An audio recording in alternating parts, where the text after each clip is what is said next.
Ready? Okay, break. It's time for the High School Huddle. Your host, Jordan Hirsh, is getting set to break down all the action on the local gridirons in Bucks and Mercer Counties. Stats, conversation, inside analysis. It's all here on the High School Huddle. Proudly brought to you by the Capital Health System and Anthony Petsis and Associates right now on WBCB 1490 AM and 107.3 FM.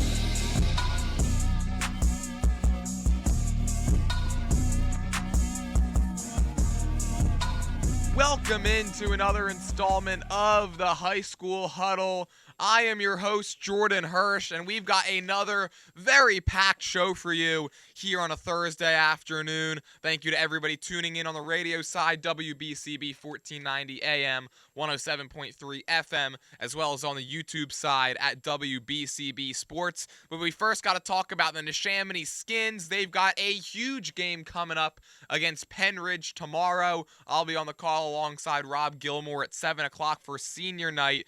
This game is for first place in the SOL National Division. 5-1 Neshaminy taking on 6-0 Pennridge as the Skins look to build on their current season-long 3-game win streak. How about Neshaminy's main rival, Pennsbury? The Falcons still in search of their first win.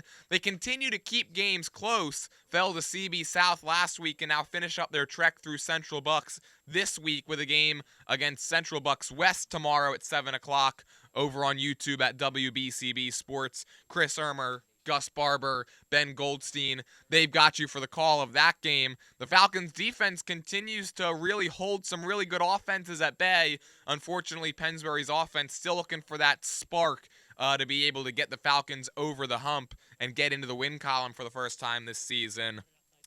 But after that, we're going to head over across the Delaware River, talk about the game of the week in Mercer County. It's actually taking place in Burlington County between Hopewell Valley and Seneca. The Bulldogs looking for some revenge after it was Seneca that spoiled their undefeated season last year, knocked them out of the South Jersey Group 3 tournament in the semifinals, 28-25 at Hopewell. So the Bulldogs looking for some revenge against Seneca tomorrow at 7:15. And then we've got two very special interviews for you at the end of the show. First, going to be talking to Steinert head coach Thaddeus Richards. Steinert off to a 4-1 start. They've won 4 consecutive games. They just beat Notre Dame for the first time since 2011 last week. Going to get Thaddeus Richards' going to get his thoughts on that game as well as their upcoming schedule as they begin their postseason push here in October. And then at the very end of the show, going to be talking to Bob and Joan Wargo of Bucks County Challenger flag football and cheerleading. They've got a very special fundraiser coming up on Monday at 6 o'clock over at Sandy's Beef and Ale. Going to ask them about that fundraiser, how people can get involved, how they can donate, and also just what Bucks County Challenger flag football and cheerleading is all about. You're not going to want to miss any of this action, and let's just get right into it now, because let's start out with those red-hot Neshaminy Skins. They just keep on rolling. They knocked off CB West 28-18 last week, and Neshaminy controlled this game literally from the opening play. Russ May forced a fumble on the opening kickoff. It was recovered by Colson Hill on the CB West 33-yard line. Neshaminy quickly turned that into 7 points on the first of 2 Michael Eckert rushing touchdowns of the game. Neshaminy led by 2 scores most of the night. They took a 14-0 lead late in the first quarter thanks to an 83-yard touchdown pass to Bobby Lagler. The Bucks would get back into the game by way of a 25-yard rushing touchdown by quarterback Louis Sapalo and a 36-yard field goal from Mason Darrows. Right before the half, however, Carter Klee took a 31-yard screen pass to the house. That extended the lead up to 10. Then in the third, Michael Eckert's big playability was back on display. He raced for a 72-yard touchdown run to give Neshaminy a 28-11 lead. Sapalo answered back with a 48-yard touchdown run, which cut the deficit back to 10. But that was it for the scoring. A Carson Schneider red zone interception with just under 2 minutes left sealed the deal for Neshaminy, who have now won 3 straight games for the first time all year, and they're seemingly getting better and better every week. They've aced their last 2 big tests, knocking off North Penn and now CB West, a pair of teams who have just dominated SOL National Division play this decade. And Neshaminy, they continue to play with a chip on their shoulder. They felt they were disrespected by the preseason rankings, and they're on a mission to show why they deserve to be talked about as one of the dominant teams in the SOL. Let's take a look at some stats from last week's game against CB West. Michael Eckert, 11 of 17, 170 yards and 2 touchdowns, had 16 carries for 127 yards and 2 more scores, so almost 300 total yards and 4 total touchdowns for Eckert. He continued to cook. Carter Klee, 16 carries, 65 yards, 2 catches, 37 yards, and a touchdown as well. Bobby Lagler only had that 1 catch, but it went for 83 yards and a score. Mike Sassano, 2 catches for 28 yards and led the team in total tackles with 10.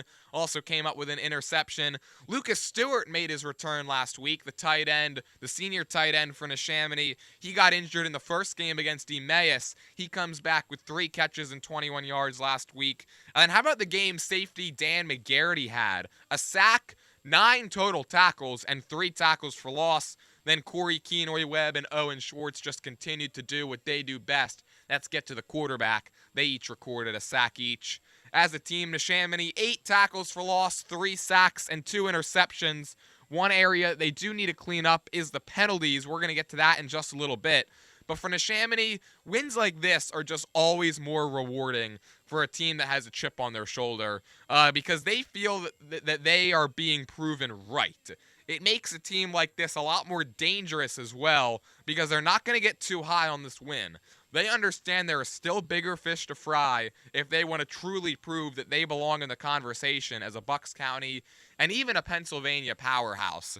Neshaminy, they got to clean up the penalties, though, if they want to get there. 10 penalties for 64 yards last week, and that's really now reared its ugly head the last 2 games. The Skins were victim of a bunch of pre-snap penalties. That's something that's got to get cleaned up now that we've entered October. Neshaminy, they've really struggled in this department at the beginning of the year. They had 21 penalties in their first 2 games. They did get it figured out for a stretch, but they now committed 18 penalties in their last 2. And these self-inflicted wounds are very often what you see hold some really good teams back, especially late in seasons and into the playoffs. So for Neshaminy to continue on this run that they've been on, they've got to clean up the penalties. And it's got to start this week. They take on Pennridge. The schedule does not get any easier for the Skins. The Rams come into this game at 6-0. This game goes off tomorrow at 7 o'clock. Pennridge, they're the surprise team of the season. They went just 4-7 last year, and that followed a 3-8 campaign in 2023 and a 2-9 season in 2022. So Neshaminy, they're battle-tested, but so are the Rams, and that's what makes this game a prime candidate to be the game of the year in the SOL National Division. You take a look at the scouting report for the Rams, they haven't simply just capitalized on a light schedule. They beat Liberty in Week 0, a team that's 5-1 currently, beat them by 10, or I should say in Week 1 rather. They followed that up with a 36-33 victory over Ben Salem, and then a couple weeks ago they had their "if you still don't think we're legit, now you do" game when they smoked North Penn 34-10. Led by senior quarterback Noah Keating. He's 41 out of 72 on the year, 669 yards, 8 touchdowns, 1 interception. He mixes it up on the ground as well. 45 carries, 198 yards, and 7 more scores on the ground. Senior running back Will Dougherty, 59 rushes for 384 yards. That's 6.5 yards per carry and 2 touchdowns. Also gets involved on the defensive side of the ball. 5.5 tackles for loss for Dougherty. Senior running back Ryan Rowe has 43 carries for 288 yards. That's 6.7 yards a pop. He's got 4 touchdowns as well. Then in the receiving game, junior wide receiver Sean Luth has 10 catches for 206 yards and 3 scores. Senior wide receiver Jackson Gregory, 5 catches, 73 yards, 3 touchdowns. And on defense, the Rams, they have 6 different players that have recorded an interception this year, and they've recovered 9 fumbles. They've forced 15 turnovers, and they've committed just 5. Some players to watch on defense include Luth, Rowe, sophomore Blake Lander, and junior Brody Blomgren. Those are the top leading tacklers for the Pennridge Rams on a defense that's allowed just 18 points in their last 3 games and just 30 points in their last 4. After giving up 54 points in their first 2 games, this team's just been rolling. Their last 4 games, they're outscoring opponents 132-30. Pennridge, they may be the most well-rounded team in the SOL National Division. Neshaminy certainly has their work cut out for them in this game. One thing the Skins can take solace in is the fact that they just blew the doors off of Pennridge last year. This is, of course, a much improved Rams team from last season to this season, but last year, Neshaminy winning 38-3 on the road at Pennridge. Neshaminy, Michael Eckert, 6 for 9, 119 yards, 2 touchdowns, and an interception in that game. Had 5 carries for 85 yards and a score. Carter Klee, 14 carries for 37 yards, including 2 catches for 18 yards. Nick Sassano had an interception, and his brother Mike had 5 total tackles and 2 tackles for loss. For Pennridge in that game, Noah Keating was kept under wraps, 10 for 25 for 67 yards and an INT. He had 8 rushes for 39 yards in that one. Then on the ground, Ryan Rowe, 7 carries, 29 yards. He had a much better game on defense in that one, 11 total tackles and 1.5 tackles for loss. Will Doherty, he was held in check, 11 carries, 34 yards, and a lost fumble. Jackson Gregory mixed it up on defense with an interception. So for the Skins, the game plan tomorrow has to just be to continue to play their brand of football. It's well established that Neshaminy, they want to be a team that is going to beat you on the ground, force those defensive backs and safeties to creep up, and then hit you for 3 to 4 big plays per game over the top. It's a battle of 2 teams in the division, the top 2 teams in the division, and the winner will be well positioned to finish in first place. I expect to see both teams' best efforts tomorrow night, and I believe this is going to be a true dogfight that could very well come down to the last play. It is also senior night at Heartbreak Ridge as a result of Neshaminy's weird schedule. It's their 4th and final home game, all coming in the last 5 weeks. So be sure to tune in early to that broadcast because we will be covering all the senior night festivities before kickoff, which is at 7 o'clock. Senior night festivities going to get started probably around 6:30, 6:40. So make sure you head over to WBCB Sports tomorrow evening for all of that. Another game you can catch tomorrow on the network is Pennsbury and CB West. Falcons still looking for their first win. They enter that game at 0-6. And for the Falcons, it must just be starting to feel like Groundhog Day at this point. Once again, last week, their defense holds another good offense in check, but Pennsbury's own offense just cannot muster enough to get the win. Falcons fell 17-3 at CB South, despite holding the Titans to just 202 total yards. Pennsbury, they were set back by a couple of turnovers, but aside from that, the offense just continued to have trouble simply moving the football down the field. They haven't been able to, or they haven't had a single game in the last 5 games where they've had double-digit scoring. They've been held to 7 points or less in each of their last 5, included in which a pair of shutouts. Falcons haven't scored a touchdown in each of their last 3 games as well. But the one bright spot for Pennsbury is the fact that they're actually competitive in basically all of their games, and that does help some of the younger players to develop more, learn what it's like to handle some late-game pressure, and while they haven't quite handled it as well as they would have hoped, getting this kind of experience can only help the members of this team that will be returning next season. So Pennsbury, they now take on CB West as they finish their trek through the Central Bucks schools. That game gets started tomorrow at 7 o'clock. Ben Goldstein along with Chris Ermer, Gus Barber, they've got you for the call of that one. Pennsbury in Doylestown taking on the CB West Bucks. I got a chance to watch CB West in action last week when they took on Neshaminy, and it's clear that they've got a real legit running game. Their quarterback, Louis Sapalo, he's always looking to take off, but he's got the ability to have a big game through the air as well.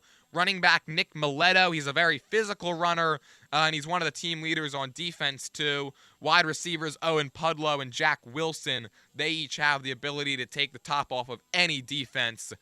One thing CB West does struggle with sometimes, though, is self-inflicted wounds. Penalties, drops, missed opportunities on offense. Sapalo, he's not the most accurate thrower at times, so Pennsbury's defense has to capitalize on any mistakes that they're presented with.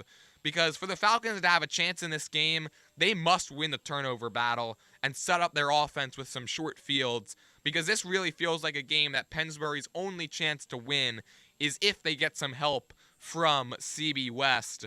That being said, I do expect to see another good showing from the defense. I believe they can force CB West into some mistakes. This game really feels like it could be close down the stretch.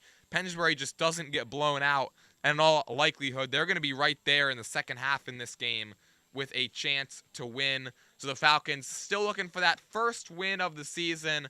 It's going to be on their offense to be able to, just score enough where the defense that's just had really great showings can get rewarded, and the Falcons can get into the win column for the first time this year. That game gets started 7 o'clock. Chris Irmer, Gus Barber, Ben Goldstein on YouTube, WBCB Sports. You get to tune into that one as well tomorrow night. All right, let's take a quick break here on the show. When we come back, got to preview the game of the week in Mercer County between Hopewell Valley and Seneca. All that and more coming for you next, right here on the High School Huddle. Capital Health's primary care network continues to grow, bringing its extensive option of locations to your neighborhood. Whether you're scheduling a wellness checkup or not feeling well, advanced medicine starts with a Capital Health primary care doctor at locations near you in Mercer, Bucks, and Burlington counties. To find a Capital Health primary care location that's convenient for you, visit capitalmedicalgroup.org. That's capitalmedicalgroup.org. You won't see termites crawling across your floor, but thousands might be devouring the wood in your walls, weakening the structure of your home. For over 50 years, termite proofing and pest control of the Delaware Valley has been in the exterminating business. If you think you have a pest problem, they're the experts. Call them today at 215-639-5455. That's 215-639-5455 for TPPC. Termite proofing and pest control of the Delaware Valley gives your home or business peace of mind, knowing your pest problem is in their hands.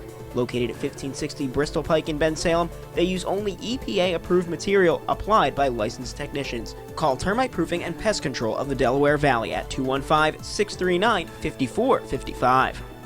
Opinions matter, and so do yours. Hi, I'm Joe Fabrizi, inviting you to join me every Monday and Wednesday from 1 to 2 p.m. for Opinions Matter, right here on 1490 WBCB and 107.3 FM. Join us as we tackle the tough New Jersey politics affecting you. We want to hear from you because your opinions matter.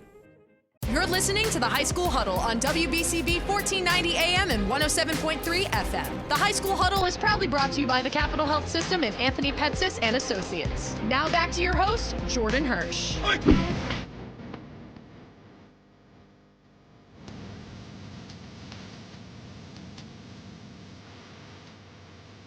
Welcome back into the High School Huddle. I am your host, Jordan Hirsh, here on the radio side, WBCB 1490 AM, 107.3 FM, and also on YouTube at WBCB Sports. All right, now before we get into previewing the Mercer County game of the week between Hopewell Valley and Seneca, I got to talk about our brand new Instagram page.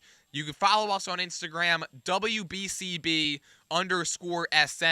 We're doing all sorts of high school sports content over there. Post-game player interviews, post-game highlights, game previews, behind the scenes from our coaches' roundtable discussions every week.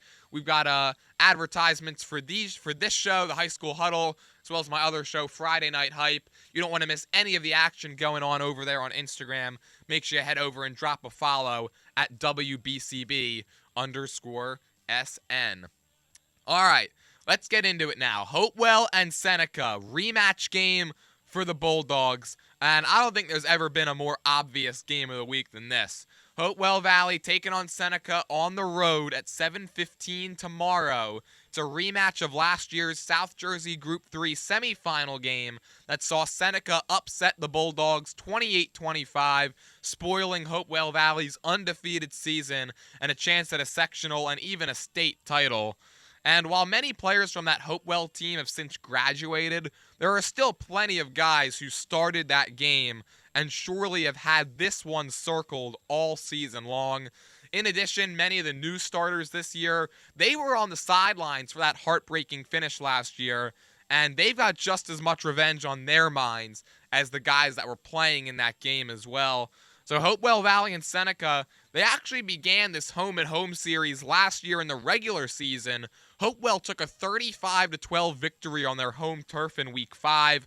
The Bulldogs pulled away with 14 fourth-quarter points in that game, while the offense put up 434 total yards.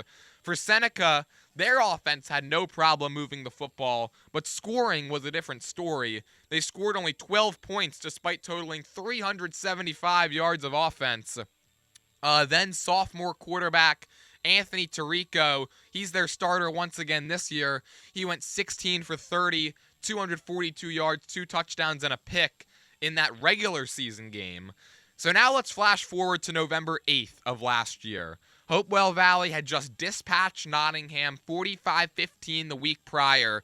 They were looking to continue their home cooking against the Seneca squad that they had already blown out earlier in the season.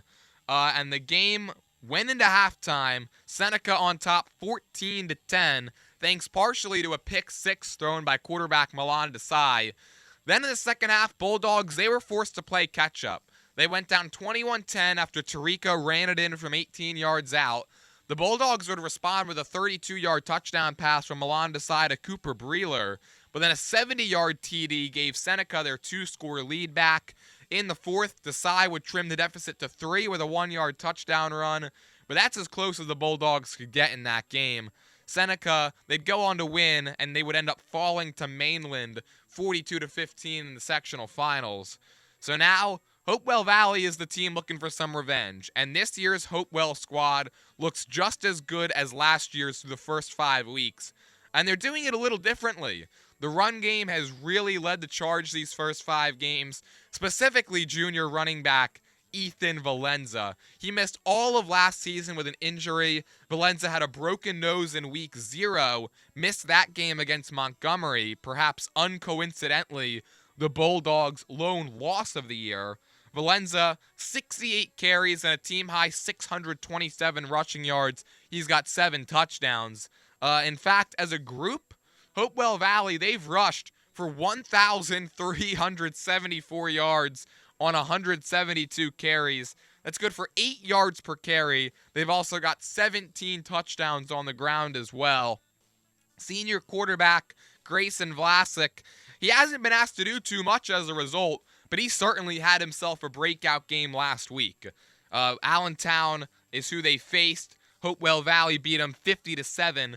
Grayson Vlasic, 14 of 21, 233 yards and 3 touchdowns. Also 7 rushes for 83 yards in that game. Vlasic's ability to scramble, it's been a big boost to this Hopewell Valley offense.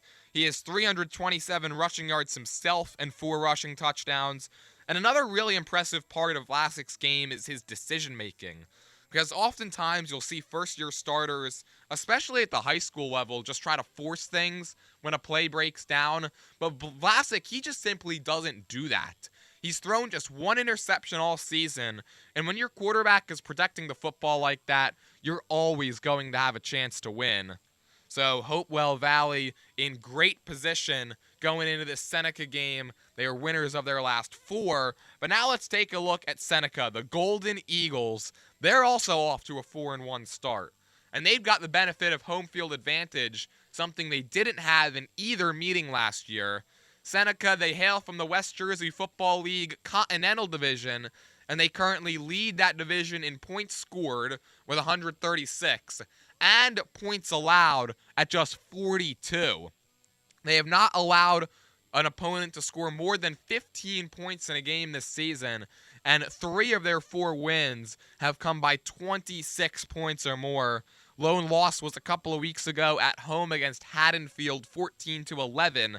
However, despite that, this squad is one of Burlington County's best. Taking a look at some season stats for the Golden Eagles, quarterback Anthony Tirico, 54 of 85, 596 yards, 7 touchdowns, 2 picks, and 58 carries for 528 yards, 5 more touchdowns there. He's also got a pick 6 on defense. He's got some crazy career stats. He's just a junior, but he's a 3-year starter.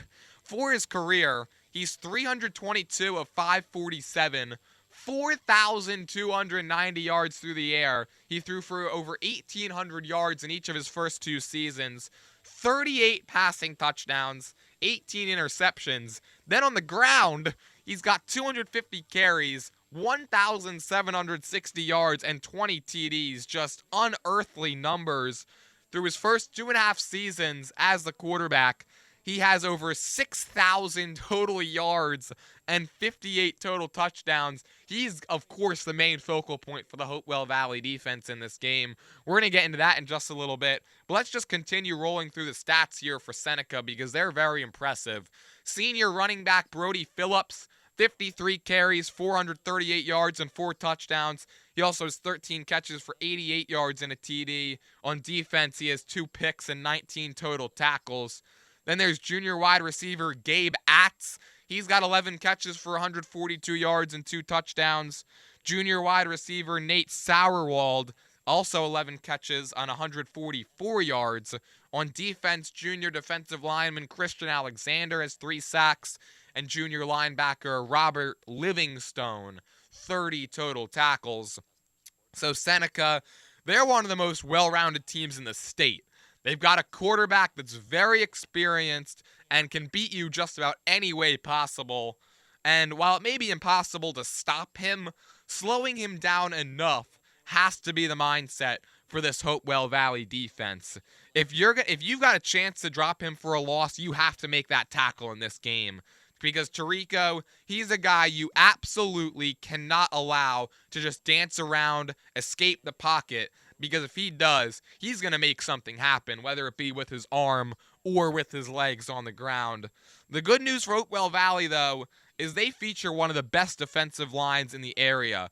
Bulldogs have already amassed 15.5 sacks and 33.5 tackles for loss through their first 5 games. Lucas Hemmer, Carter Horvath, they already each have 4 sacks, while Ethan Barker, his younger brother Gavin Barker, and Anthony Noble have all recorded 2 sacks apiece.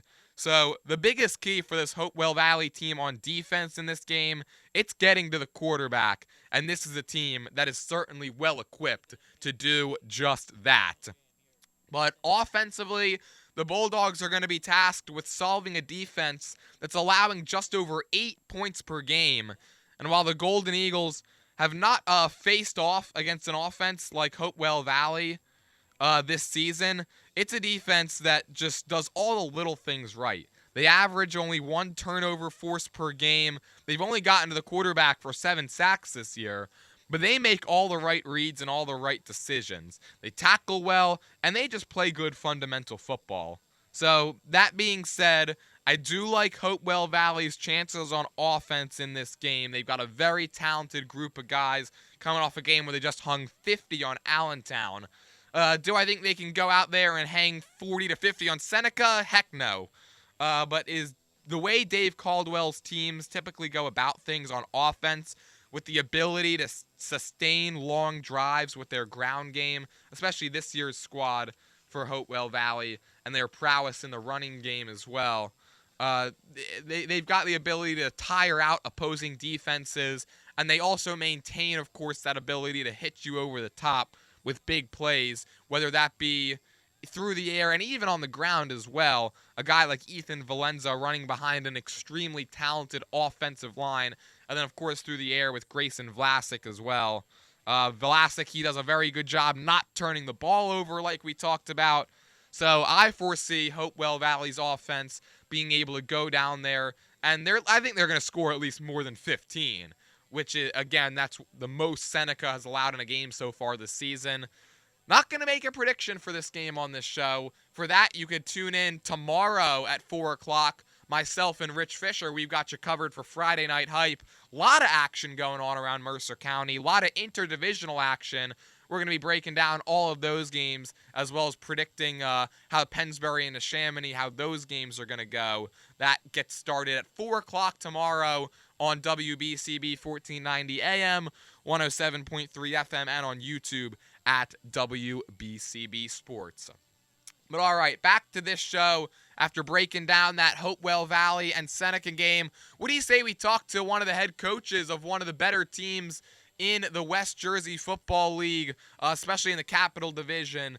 That is Steinert head coach Thaddeus Richards. Going to be talking to him, his team 4-1, coming off a big win over Notre Dame. So make sure you stay tuned because our interview with Thaddeus Richards, Steinert Spartan football head coach, is coming for you right after this break. You're listening to the High School Huddle on WBCB. Today's show is proudly sponsored by Anthony Petsis and Associates, voted the best financial advisory firm in Bucks County for 13 years by the Bucks County Courier-Times. Anthony Petsis and Associates delivers people-centered advice, empowering you to take control of your financial future with confidence. Their firm is committed to helping your family build and preserve wealth for the next 100 years. If you're interested in becoming a client of the top-rated financial advisory firm in Bucks County, please contact Anthony Petsis and Associates at 215-968-6638. That's 215-968-6638. You can also visit their website at apetsis.com. Anthony Petsis and Associates. If you don't know where you're going, any road will take you there. Capital Health's primary care network continues to grow, bringing its extensive option of locations to your neighborhood. Whether you're scheduling a wellness checkup or not feeling well, advanced medicine starts with a Capital Health primary care doctor at locations near you in Mercer, Bucks, and Burlington counties. To find a Capital Health primary care location that's convenient for you, visit capitalmedicalgroup.org. That's capitalmedicalgroup.org. You're listening to the High School Huddle on WBCB 1490 AM and 107.3 FM. The High School Huddle is proudly brought to you by the Capital Health System and Anthony Petsis and Associates. Now back to your host, Jordan Hirsh.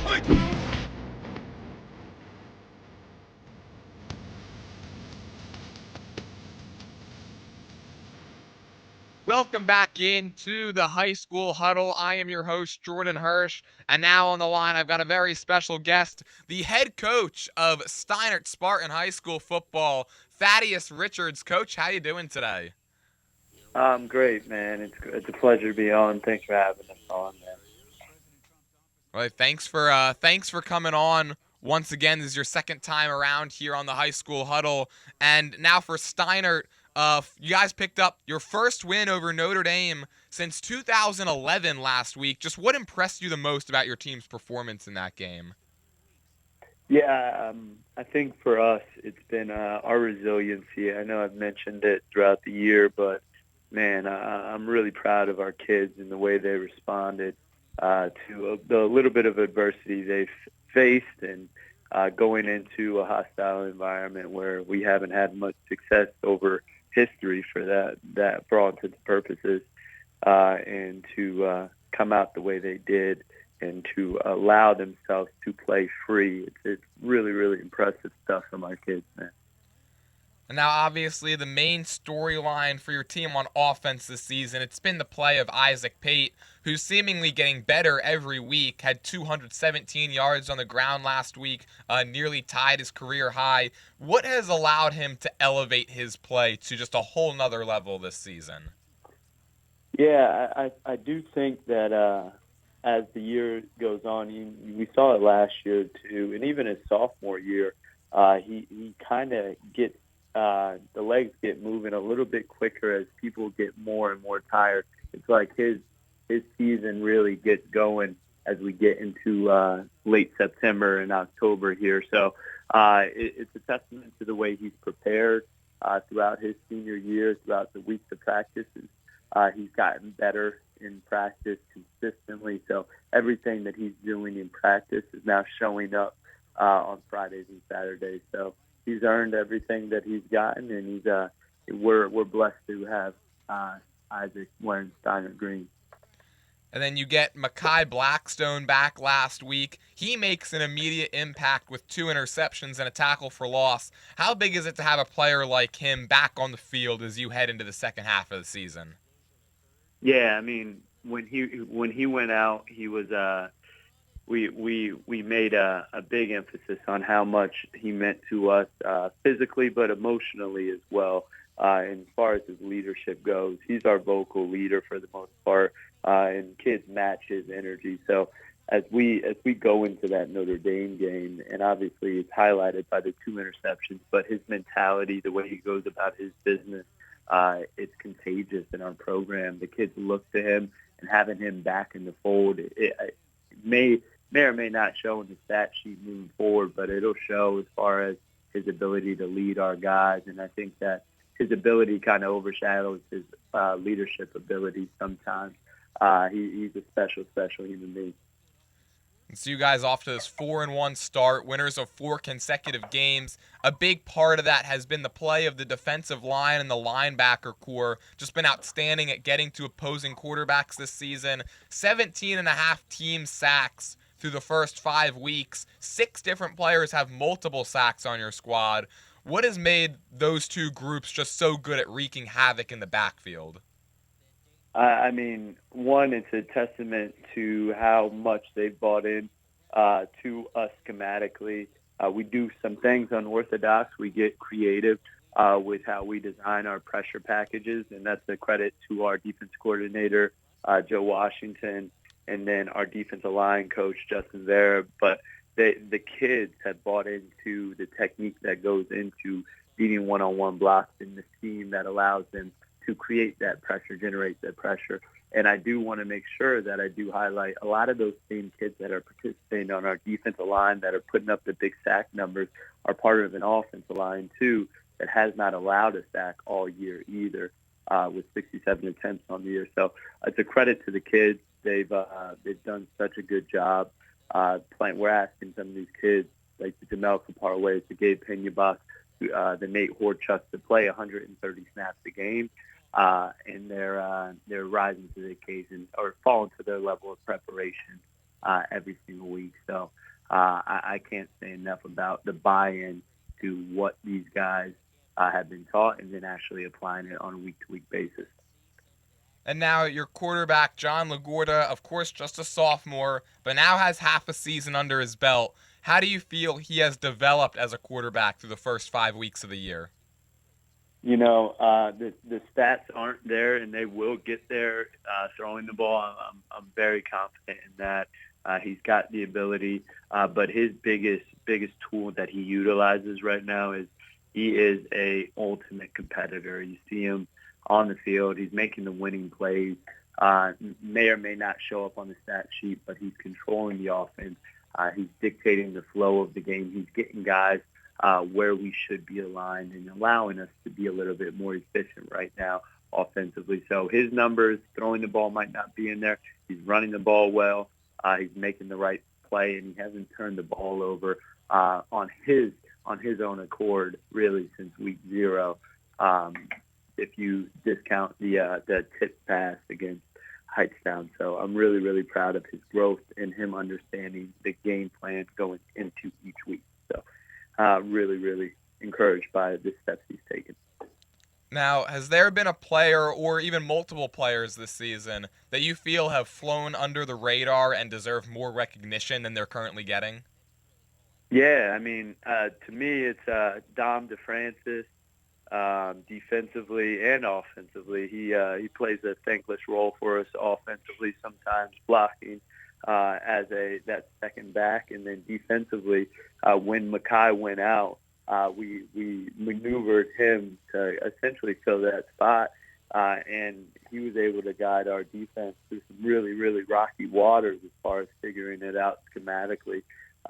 And just putting pieces into play. And he fixed a lot of things for us. So I can't say enough about him and what he's contributed to our defense this year. And then Anthony Marine as well. I mean, he got the interview after Allentown, but you talk about a sophomore that plays like he is physically prepared and ready to take every snap at this point defensively.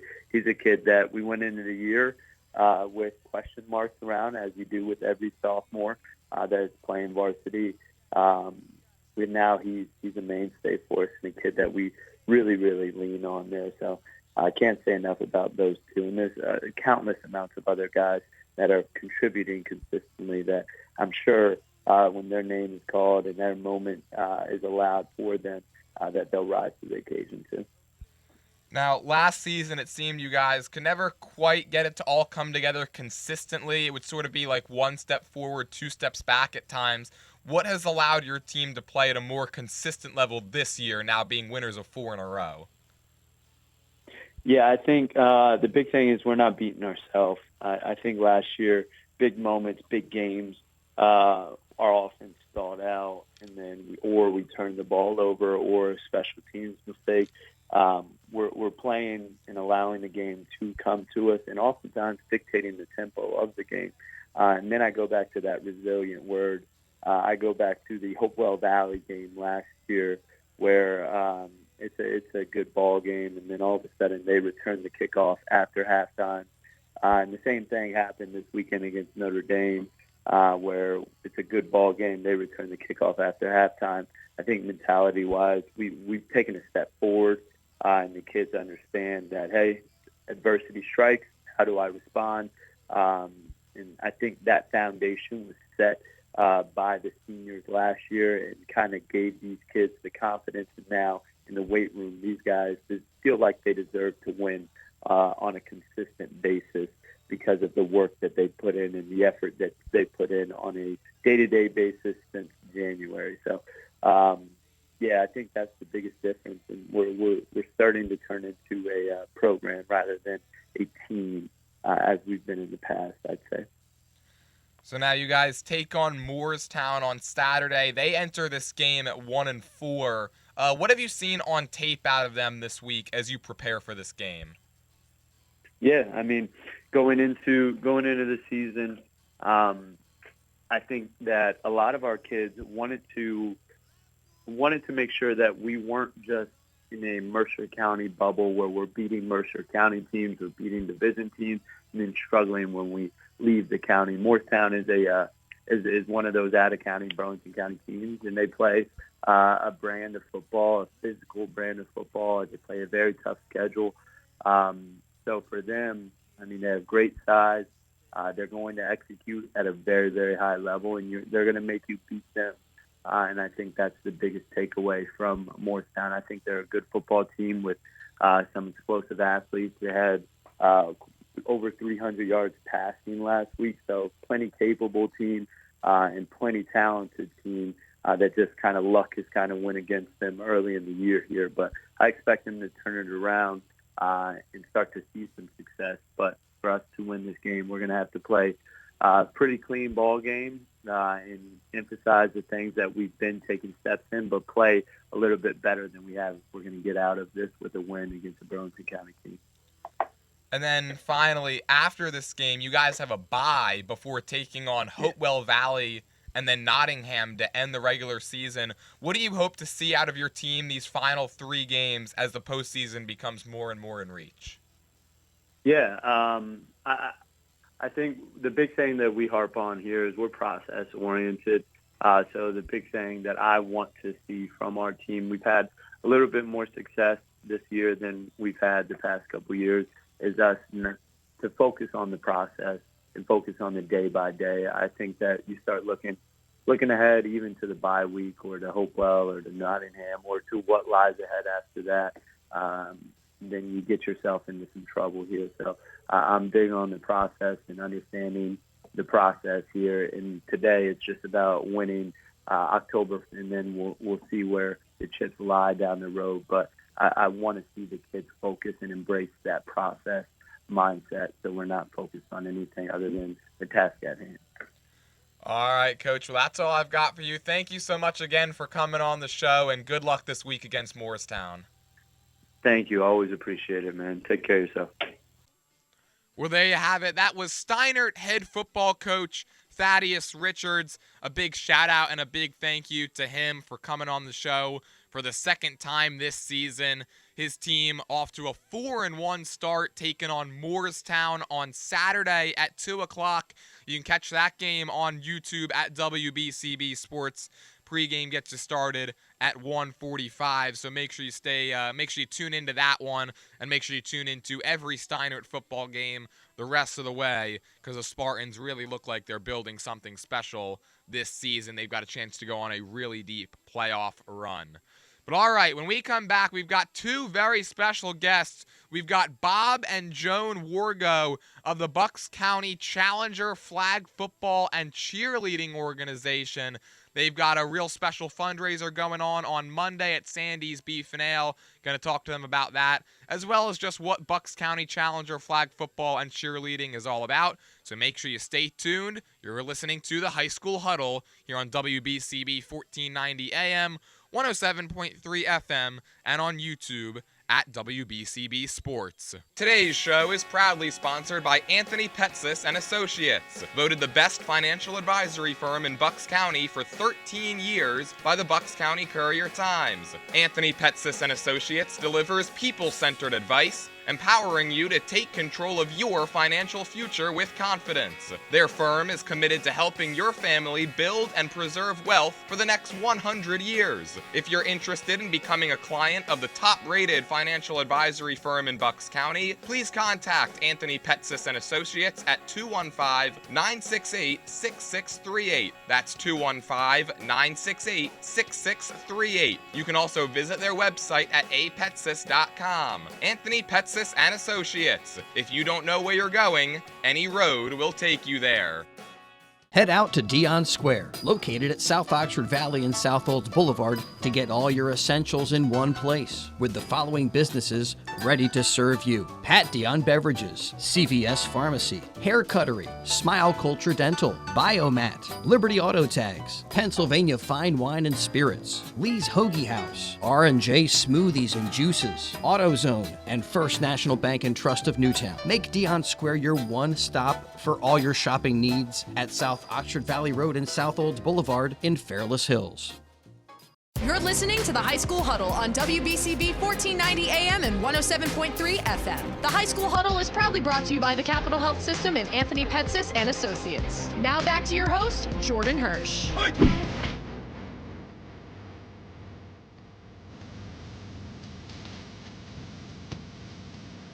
Welcome back into the High School Huddle. I'm your host, Jordan Hirsh, here on WBCB 1490 AM, 107.3 FM, as well as over on YouTube at WBCB Sports.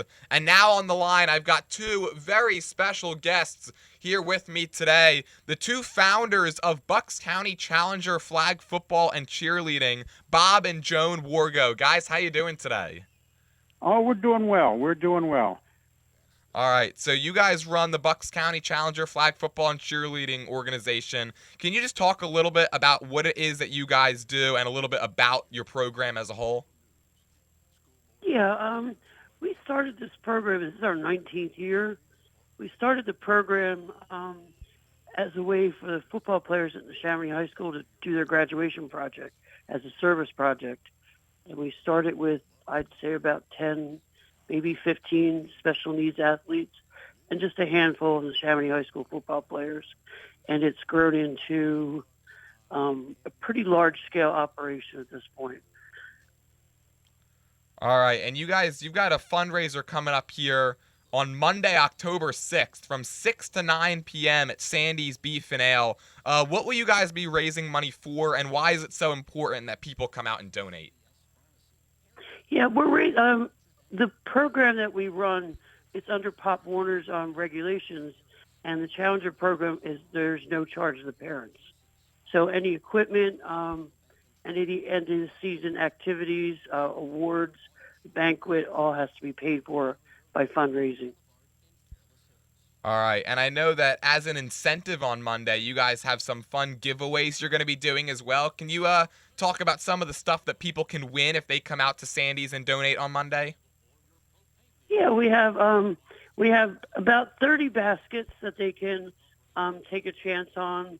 You buy a card of, you have one number, it's $20 for 20 tickets for $25.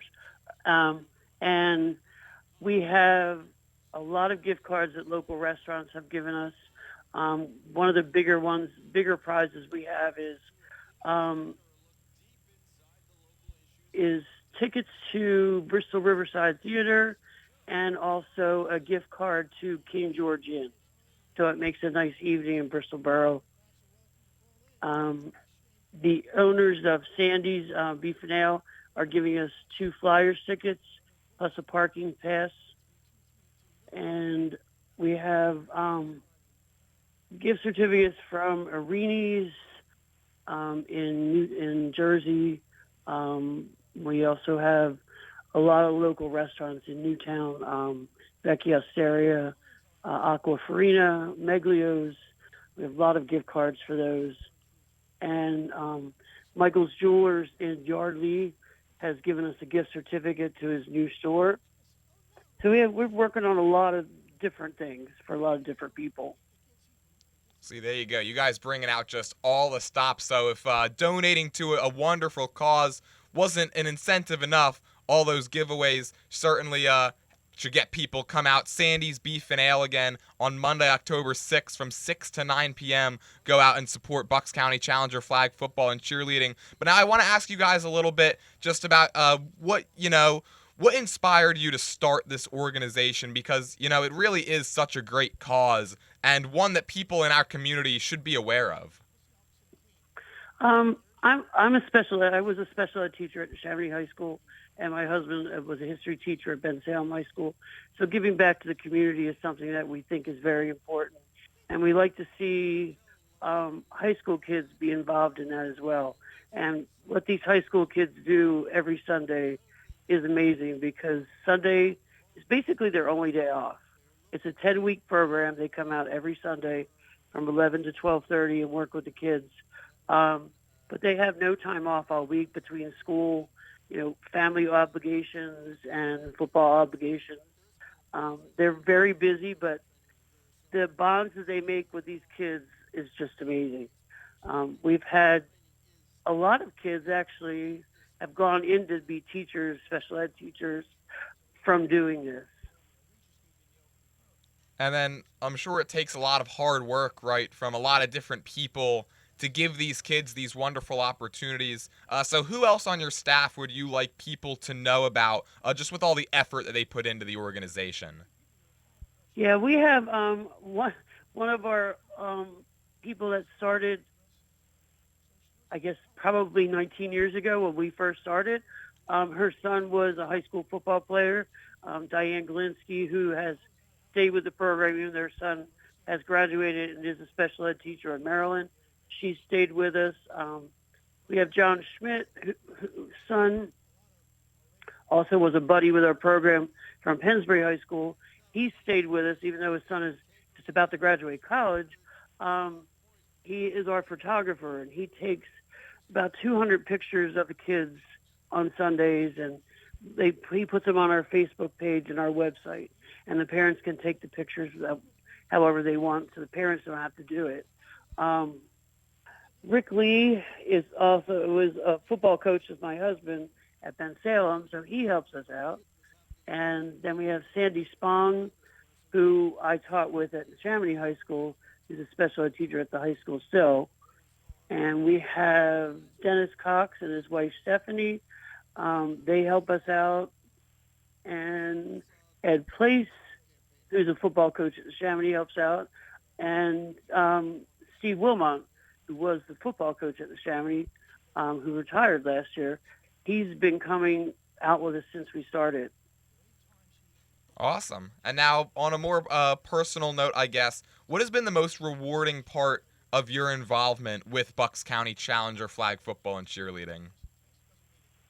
Really, it's just watching the bonds that form. We have some kids that have a buddy, they'll have them for 4 years, 3 years, and they'll invite them to their birthday parties. They'll invite them to their graduation parties. The families get to know each other. They see each other outside of school, inside school, and outside of our organization, which just shows a lot of character for all these kids. And then where can people go to sign up if they're interested? And then what does the schedule look like for any members of the Bucks County Challenger flag football and cheerleading? What does it look like for your organization once people do sign up and get involved? Yeah, we have a website. It's Bucks County Challenger Football, and we also have a Facebook page. They can go on there and to fill out the form to join. And we're at the high school for 10 weeks. We start in September. We end November 9th. So it's 10 straight weeks. and we're at Neshaminy High School on Sundays from 11 to 12:30. A lot of people hear about it, and they'll just come and sign up that day, which is perfectly fine. And then I know the games and the practices, right, they're hosted at Neshaminy High School. You do a lot of talking about Neshaminy here. What makes Neshaminy such a great partner for you guys? They've just always been behind us. They've always supported us in everything we've done. Like on Friday nights, we take a few of our kids to be honorary game captains. We call them athletes of the week, and they walk out to the coin toss with the buddies that they see on Sunday. And it's pretty amazing because the Challenger players have never seen the buddies in football uniforms. So it's a little bit of a surprise at how big they look, and they get a little shocked by that part. But they get to enjoy the actual football game and watch their buddy play.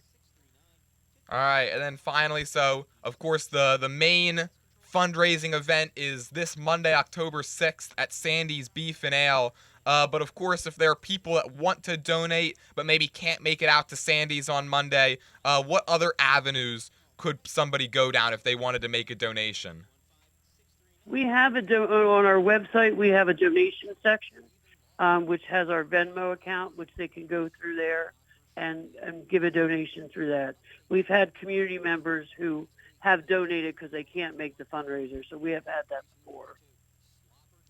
Awesome. Well, thank you guys so much for taking some time and coming on the show here today. Again, a reminder to everybody out there, Monday, October 6th, 6 to 9 p.m., Sandy's Beef and Ale. Head out.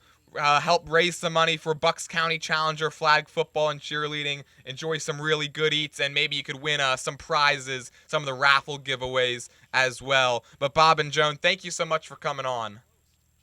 Thank you so much for having us. Well, there you have it. That was Bob and Joan Wargo, the two co-founders of Bucks County Challenger flag football and cheerleading, the husband and wife duo. Make sure you go out there and support just a wonderful cause at Sandy's Beef and Ale, Monday, October 6th, 6 to 9 p.m. Head over there, make a donation. The two of them do a fantastic job at their organization and really just supporting a wonderful cause, giving those kids the opportunity to play football, be a part of a team at such a young age. You really just love to see it. And again, I would hope that all of my listeners, either on the radio side or on the YouTube side, would consider going to Sandy's Beef and Ale on Monday, making that donation. And if you can't make it out there, go ahead and visit their website.